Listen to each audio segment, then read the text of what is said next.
saving the present company of Philip Allott. It was a great delight to see him here. Martti Koskenniemi is one of the most significant theorists in international law. It's more than that. I don't say he's the greatest public intellectual in the world, and I don't say he's the greatest international lawyer in the world, but he is without question the greatest international lawyer who is a public intellectual in the world. We had him here as Goodhart Professor some years ago, and it was the result of that that the partnership, I don't speak in too strong terms, which led to the Cambridge Companion to International Law developed, and that is being launched this evening at 5:30. You're all welcome to come to that. After the end of the lecture, you are, however, unless you're invited to the conference, not welcome to stay. And I will shiver you out because there's all sorts of logistic arrangements that have to be made. If you want to speak to Martti, there'll be an opportunity to do so this evening at the launch. Is Tara here? She's right in the distance. You can have the flowers, please.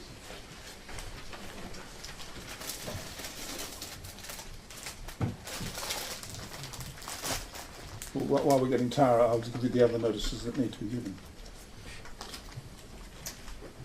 I mean, there are any other notices. Oh, yes, there is.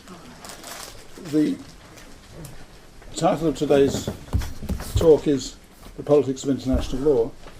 Martti has published a book, We Authors, Ma'am, on the Politics of International Law, published by Hart.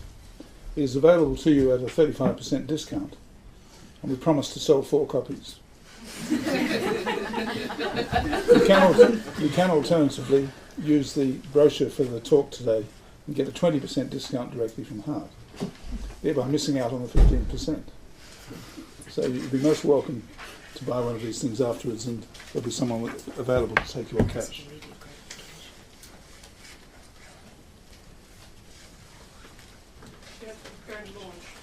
Right. We'll give the flowers later on. So Martti, it's a great pleasure to have you back to speak on the politics of international law. And I won't give you flowers.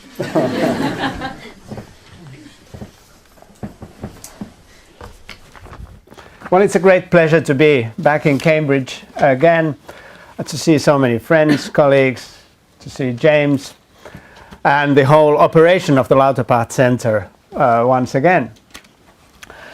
So it's customary for speakers to congratulate themselves of the difficulty of the topic they've been given, or they've given themselves. There's 2 specific difficulties with this topic. On the one hand, it sort of points me to summarize everything I've done in the course of my professional life. I wouldn't do that. I would be bored and would still be sitting here next year. On the other hand, there's been a conference the morning on the politics of international law. So many of you are completely inside this topic, have a sophisticated framework being constructed in your minds by this, and you will feel that I will just be repeating some of those issues that we discussed in the morning. But it is true that this is also a summary of what I've been saying in different forms in the course of the years. The book, The Politics of International Law, is a collection of essays. Some of you may know some of those essays. They all are obsessively focusing just on that one question about what does the political mean in international law, how does it operate, and how, or let me put it in this way, how does our intuitive understanding of the politics of international law get articulated in the various professional practices in which we are engaged. But I'm not going to summarize the book either. I'm just going to clear the way to explain to you what is the relationship finally now within these walls at this moment, what is the relationship between international law and politics. And I say a few words at the end on where I think the politics might now be going. Okay, so but like all good things, or let's say like all intellectual things, this story also has to start in Germany. And it starts with a juxtaposition of 2 persons, Hans Morgenthau and Hersch Lauterpacht.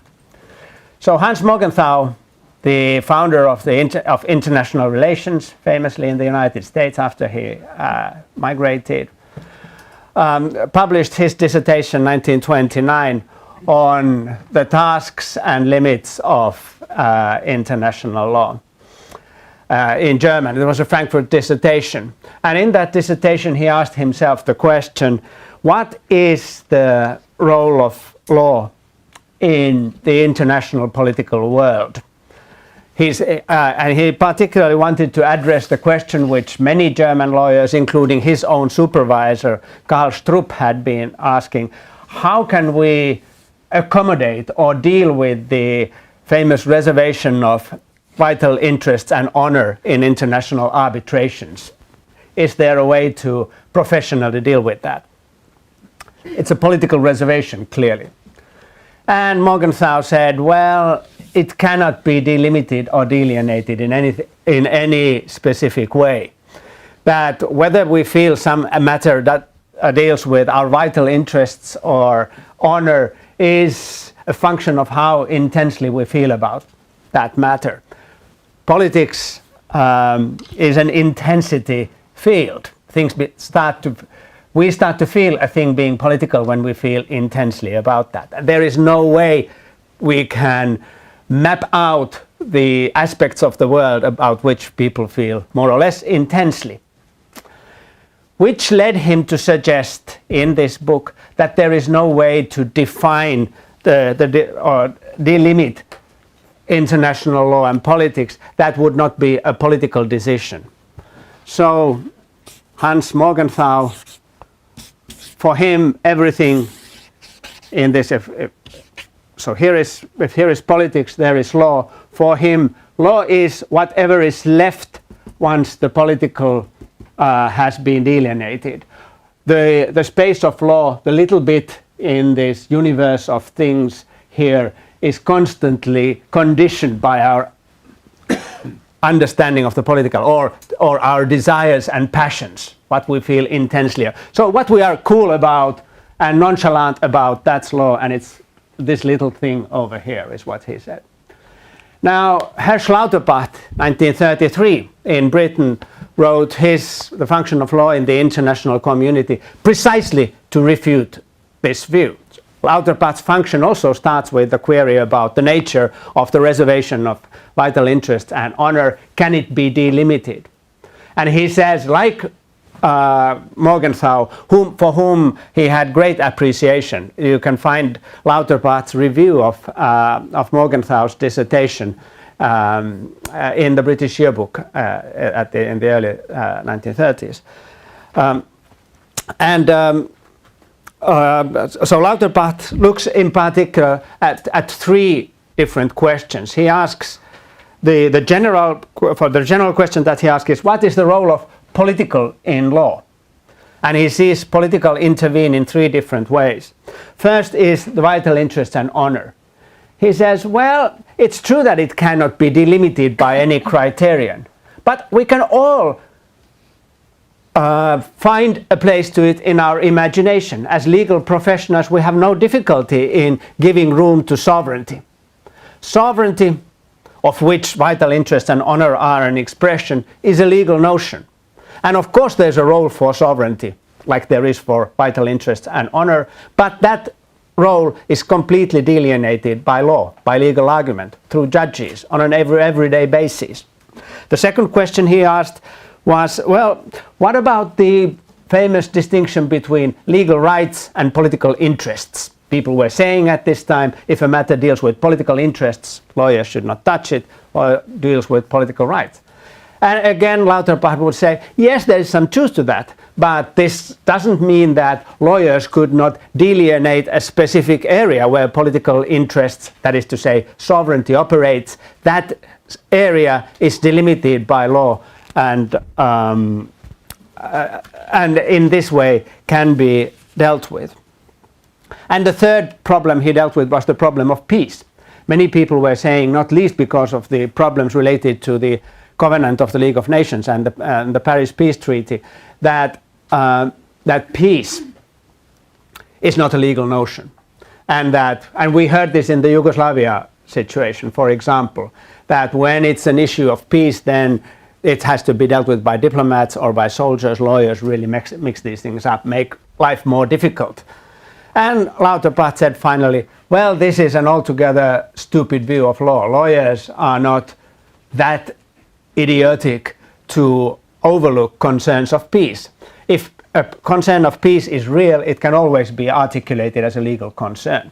So Lauterpacht was making the same argument about the impossibility through a criterion of distinguishing the legal and the political. But what he was saying was that, well, through law we can always leave a space for political decisions, for sovereignty. It's just a matter of the jurisdiction, a jurisdictional delimitation undertaken by law. So you see, at that early moment in the interwar era, two German-trained internationalists both addressed the issue of the relations of international law and politics. Both said there can be no delimitation, but what their conclusion that they drew was exactly the opposite.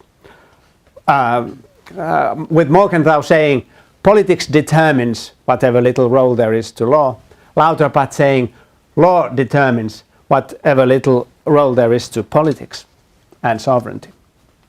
So this leads me to, and I apologize for those students and friends who've seen this figure sufficiently often.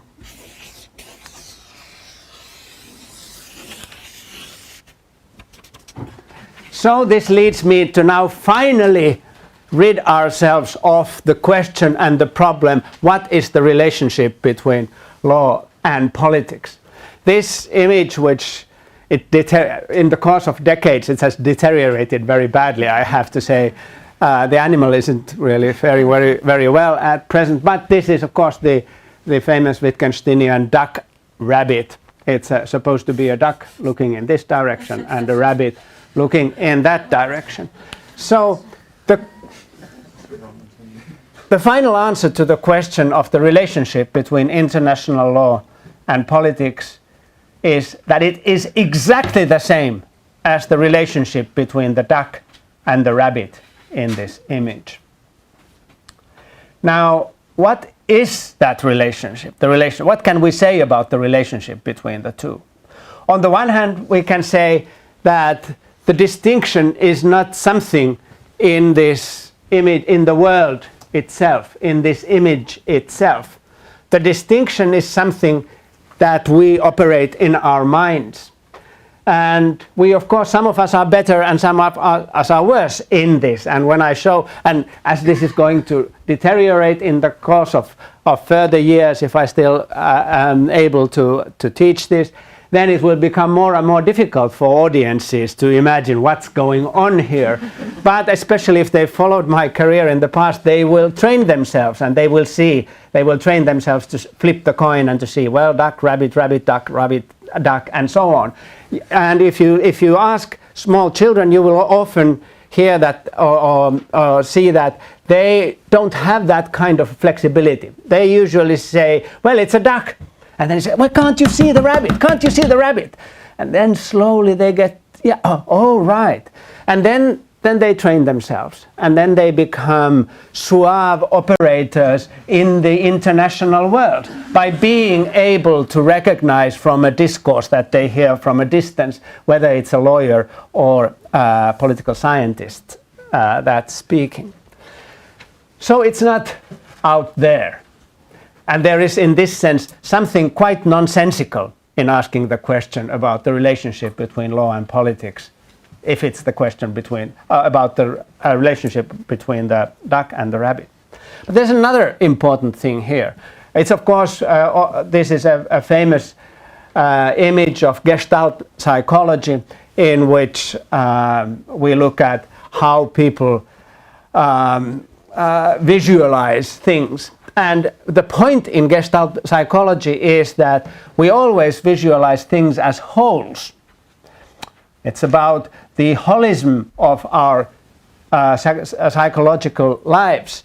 This means that when we see a duck or a rabbit, we see always an animal as a whole. None of us sees a terrible monster who is a half duck, half rabbit. The psychological mechanism always makes the quite imperfect image whole. It makes an understanding of it. And this is also an important aspect of our professional lives. When we act as lawyers, we don't act as 75% lawyers, 25% politicians, or 50% and 50%. No, if we perform a legal task, then it's a legal task from the beginning to the end. It's a whole. And we can compare this with two languages. So there are the languages of rabbits and the languages of ducks. It might, of course, be possible to say that there is a language that's half duck, half rabbit. But this would mean that half of the populations of those animals would always end up misunderstanding or not understanding each other. When we speak a language as a whole. It would be idiotic for me here to start to insert Finnish words in my English sentences. It might be exotic, but it would not enhance our understanding of what it is that I'm saying. The point is that law and politics are whole professions. They are whole forms of our existential lives. They are languages. They have their own rules. They have their own professional engagements. They have their own interests. They have their own agendas. They have their histories, their sociologies, their psychological predispositions, their ways of behavior, their cultural patterns, the kinds of jackets that people wore, the bags they carry, the books they read, the love affairs they wage. All of this comes together as a whole image of what we recognize as what it is to be a lawyer or to be a politician. And we can, to finish with this, we can witness this in our students. And when they innocently come from schools and they all look the same.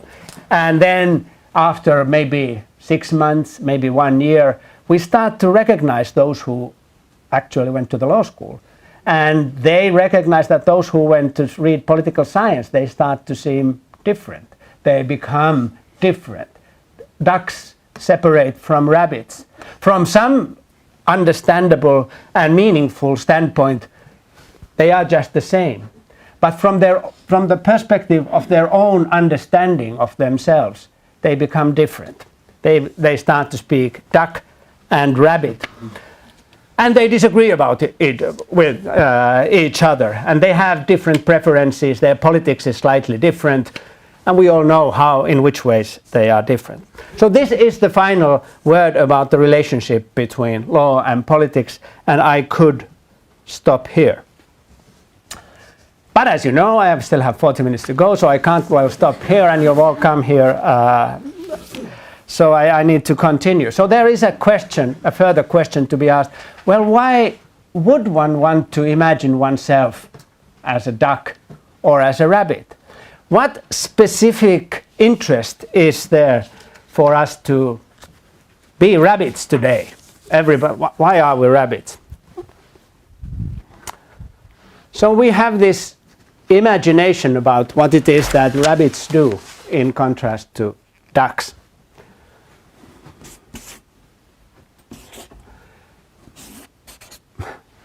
So there is a familiar understanding in all of us about what the world is like and what we should do about the world. And it's an image that's portrayed to us always in first year law classes, even at school, when we ask ourselves, well, what this thing law is. So there is this narrative which says that once upon a time it was all dark and dangerous. It was a jungle out there. We fought for our lives. It was a bellum omnium contra omnes, in whichever vocabulary you want to say it. It was politics. It was dark and dangerous, passionate, uncontrollable, anarchic. But it was really a tough place. Law came to take us away from there. So law is, in this sense, the other of politics. Whatever it is, law is those rules, those institutions, those mentalities, those ways of behavior which are opposite to this. But is there more to be said about? Yes, there is more to be said about that. So, so there is this understanding about the relationship. So, but you must see this is a progress narrative. So this is not just a conceptual relationship. This is also a temporal relationship between the political past and the legal future. So one way of thinking of this, the danger of politics is that it's just facts, it's power, it's the tank that came into my country, it's the bomb that fell, it's the fist that hit my nose, etc. And so it's what happens, it's a sociological fact. Some people have power, other people don't have power. That's one understanding of politics, power politics. And so to get away from there, we need that which is not facts. So what's that? So that's ideas. So this is the identity of law as ideas, typically as rules, also institutions, as principles. Rules such as non-use of force, pristine environment, good ideas, ideas which, whatever content they have, mark themselves by their contrast to the dark facts of power and present existence.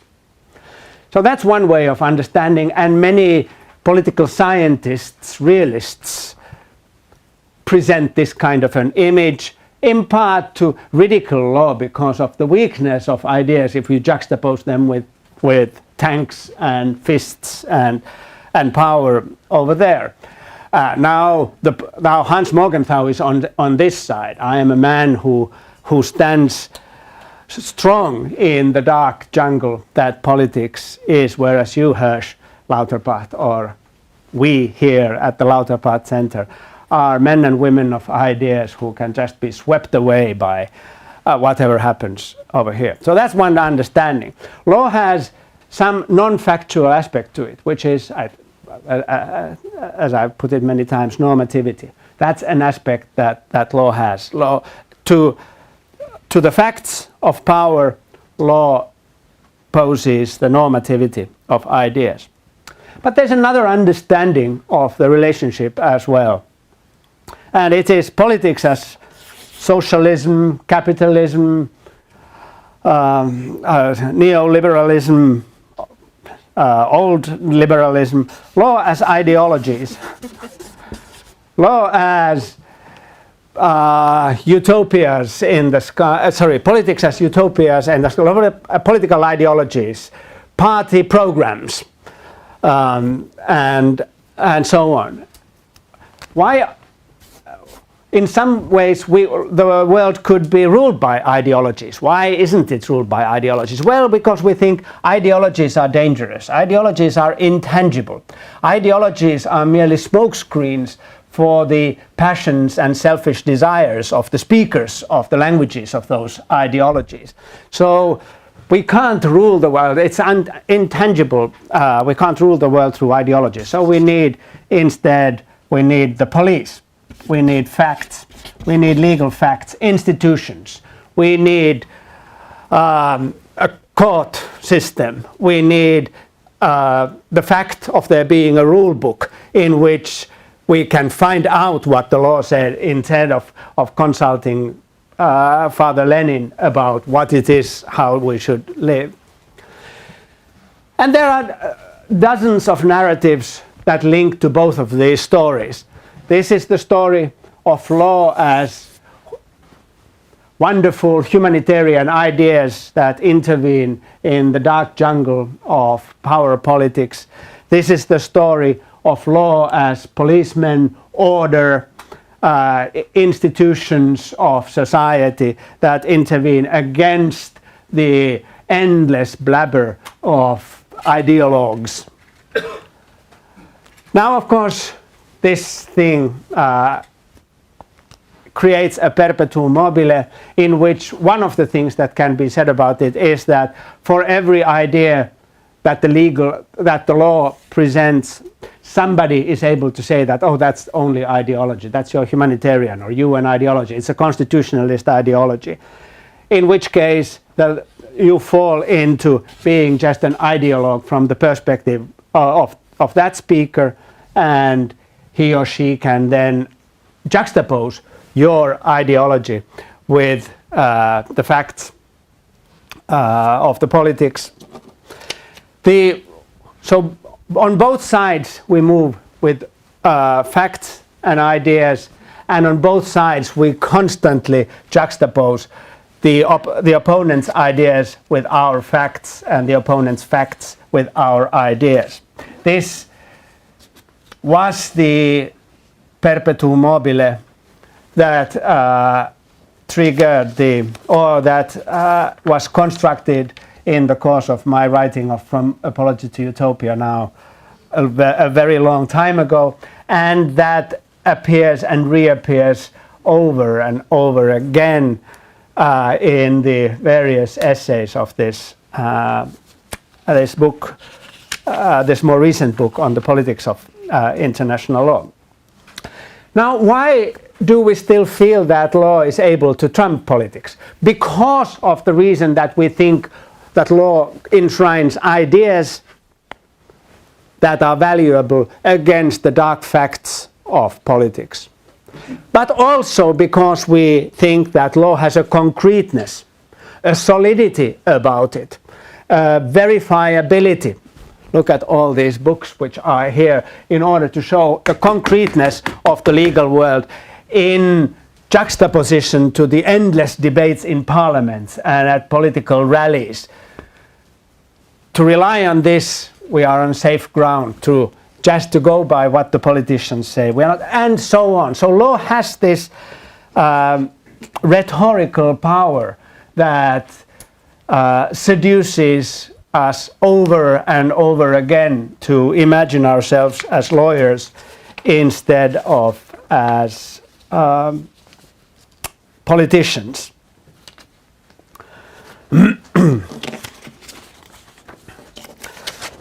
So why do we go to law? Law is the language of rabbits as against the language of politics, the language of ducks. Why should we want to choose one language over another? Well, this is because languages are instruments, or languages are ways of life through which we come to see some things very clearly. Law enables us to see society in a particularly sharp fashion. That's useful for us. Law's insights tell us about society things that non-lawyers do not know. We know this from everyday experience. Lawyers, in some aspects of their phenomenological lives, are more capable operators of the world than other people are. So that's a plus.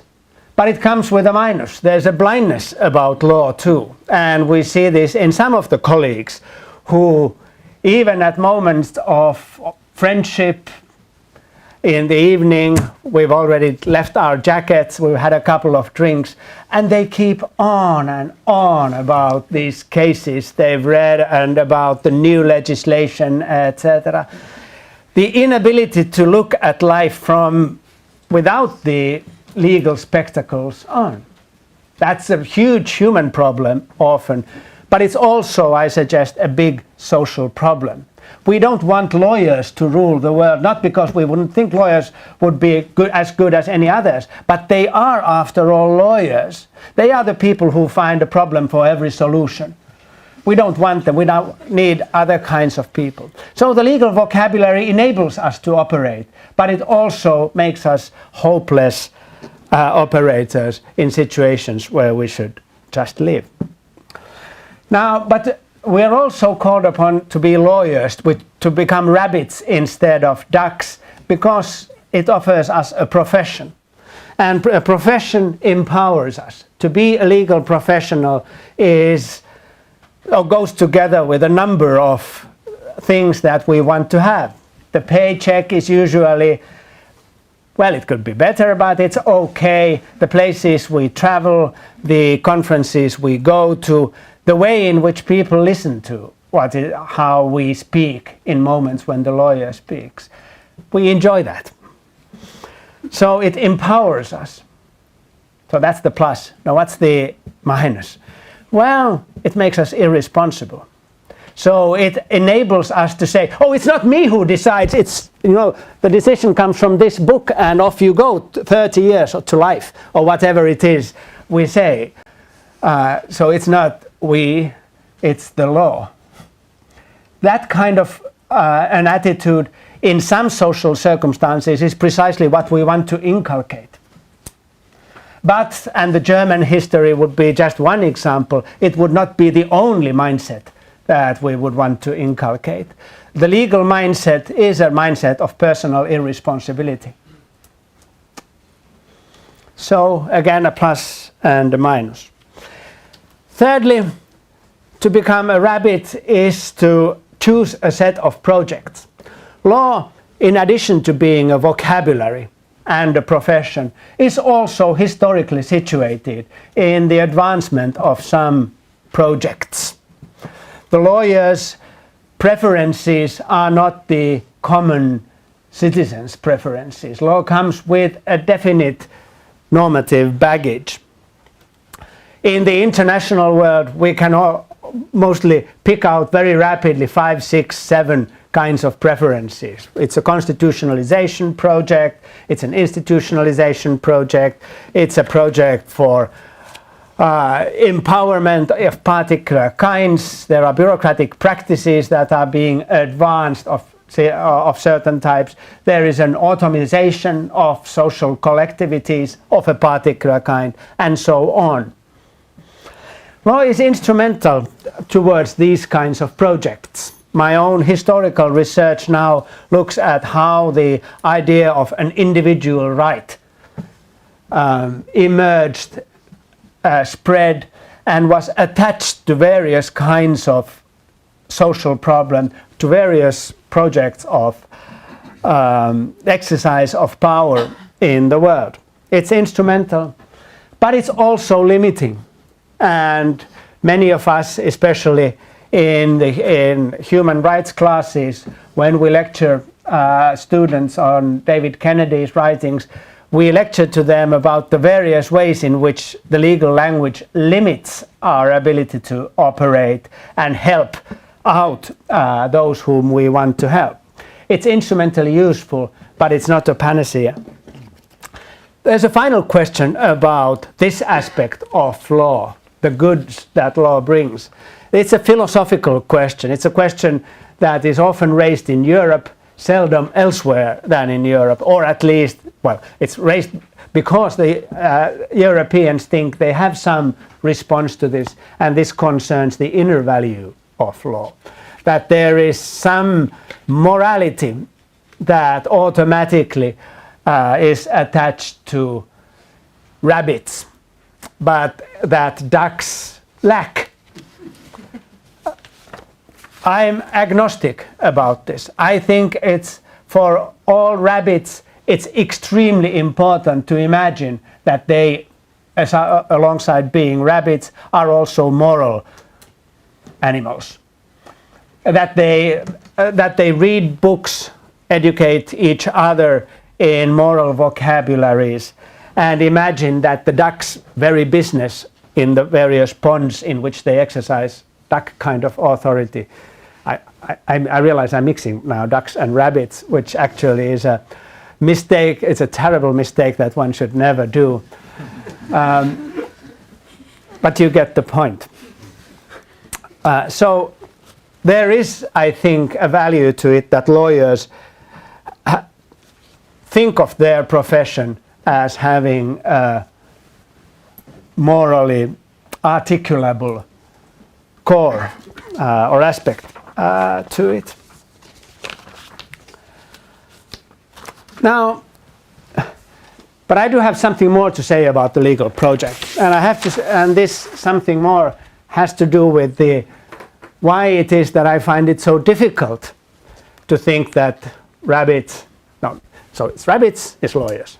So that rabbits are actually engaged in a moral project, and that has to do with the narratives that rabbits tell about what the kind nature of the project is. And I already earlier pointed out that there's a chronology about it, that it's a progress narrative in which there is a starting point, which is an experience and then there is an objective somewhere there. We wouldn't, so as the saying goes, in a world of angels, no law would be needed.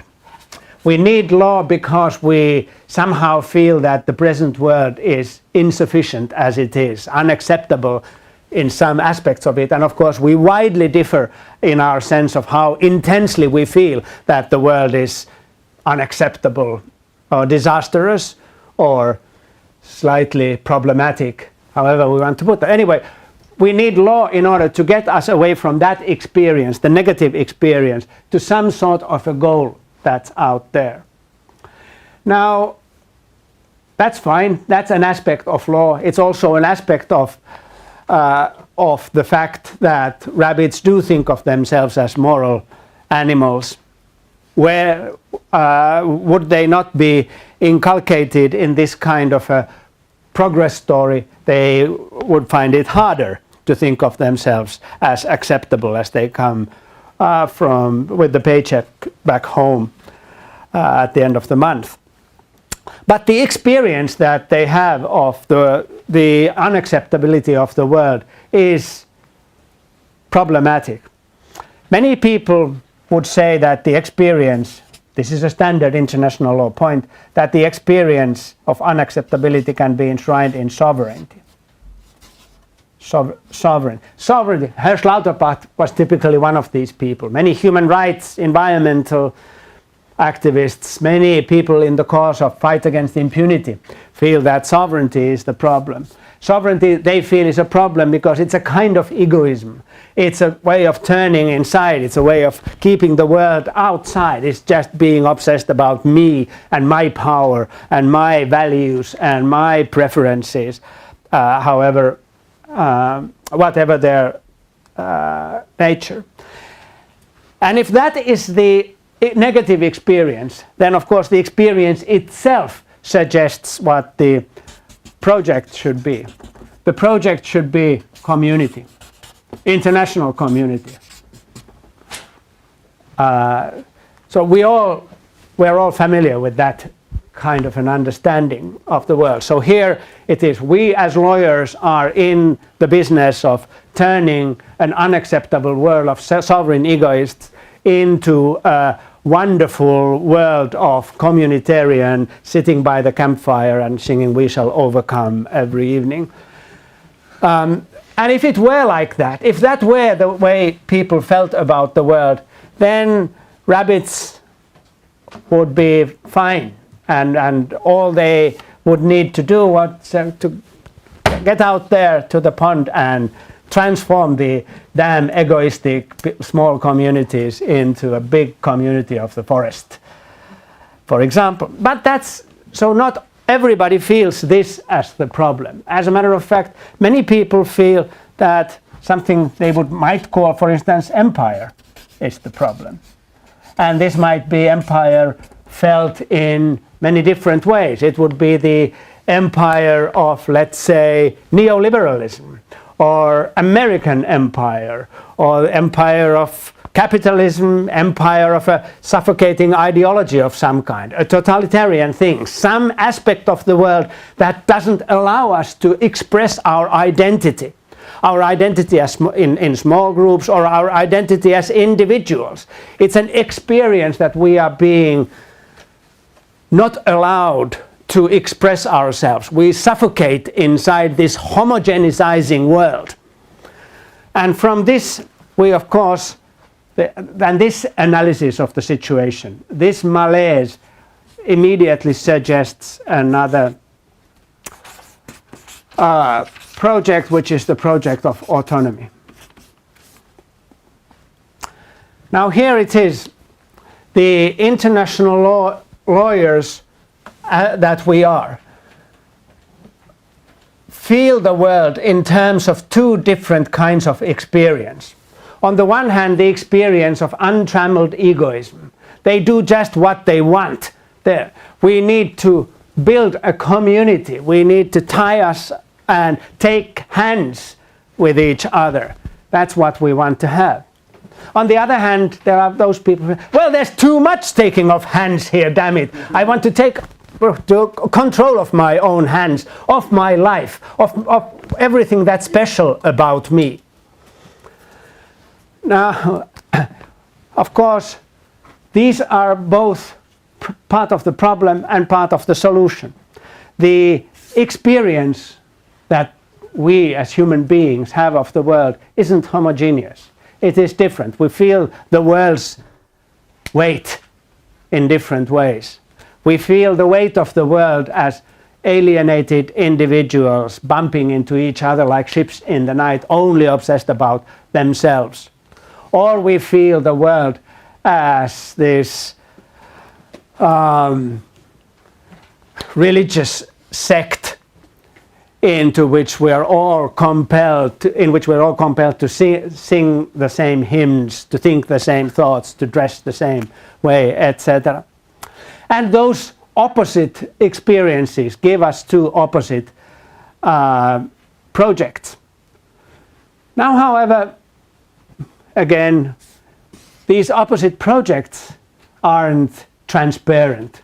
It's not obvious what autonomy and community mean in their positive descriptions to those who aren't involved in the describing business itself. So every autonomy, every call for autonomy is a call for sovereignty. My personal sovereignty, the sovereignty of my tribe, the sovereignty of my country, etc. In which case it starts to feel terribly egoistic and a part of the problem. Every community will sooner or later start to feel suffocating. We feel the imperial weight descending upon us. Yesterday it was all fun, but we can't keep on singing this song, day in, day out. There have to be other songs and other ways of life. And so the game starts all over again. Now, international law, or being a rabbit, is a wonderful experience to the extent that it allows us to think of a moment that's outside our present existence. To think of ourselves as involved in a real effort, perhaps a collective effort, in which the negative experiences of the present would be transcended in a future that's bright and shiny and into which our institutions are taking us.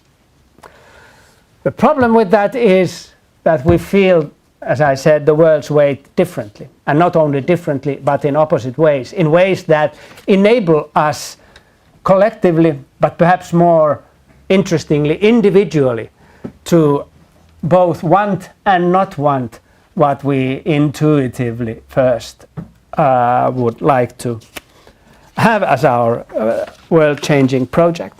So the awareness of this, awareness of the ambivalence of the world and of myself, of every rabbit, has made it for me impossible to think that there actually is in some way an internal morality to being a rabbit that would make being a rabbit somehow in some evaluative scale more important, meaningful than being a duck. There are, I've said, moments, like for instance when you want to run away from somebody, that you want to be a rabbit rather than a duck. And then it's good fortune if you happen to have that education and those ears and you were able to go that fast. But it's not always like that. And if there's a pond and you have to cross, then you know what you have to do. For best of my students, I recommend that they are prepared to be both one and the other, that they can flip the coin, that they can immediately see both sides of those professional alternatives that are being offered to them. There is one final thing. I promised to say something about the politics of international law today.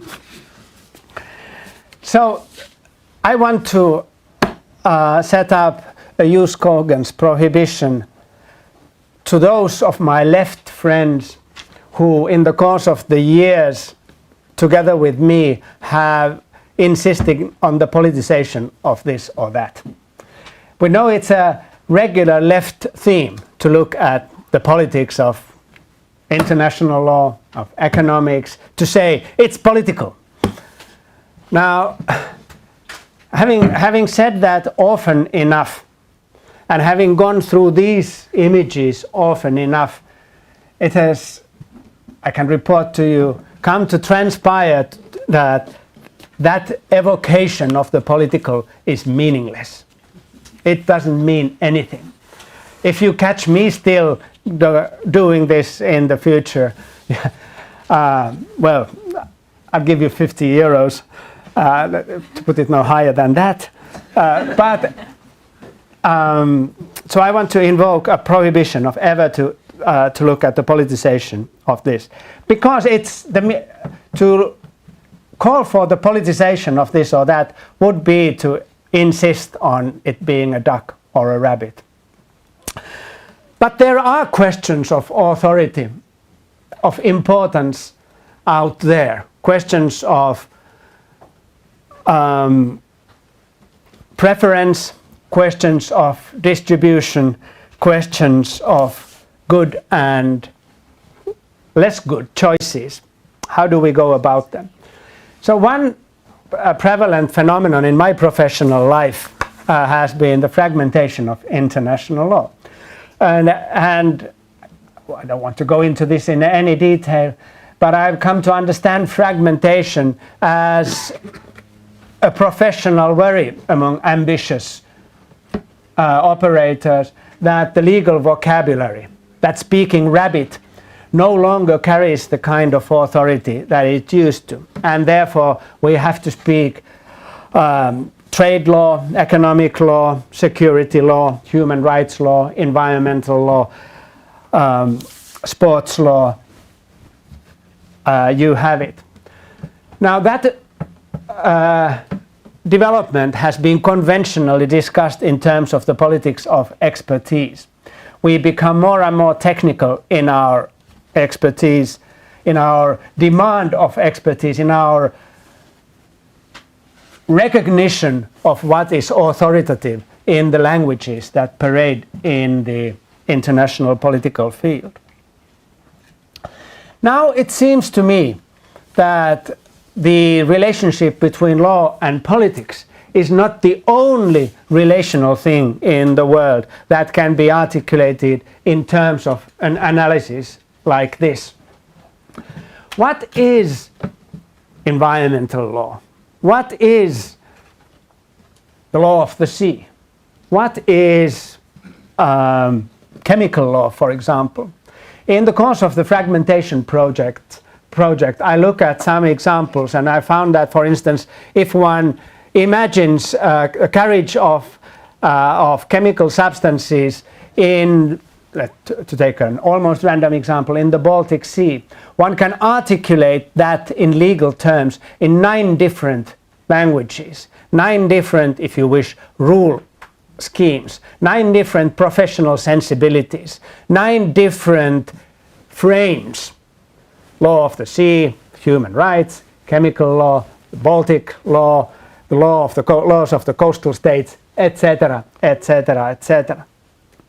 And each of these articulations carried with it a slightly different suggestion as to how one should deal with that problem.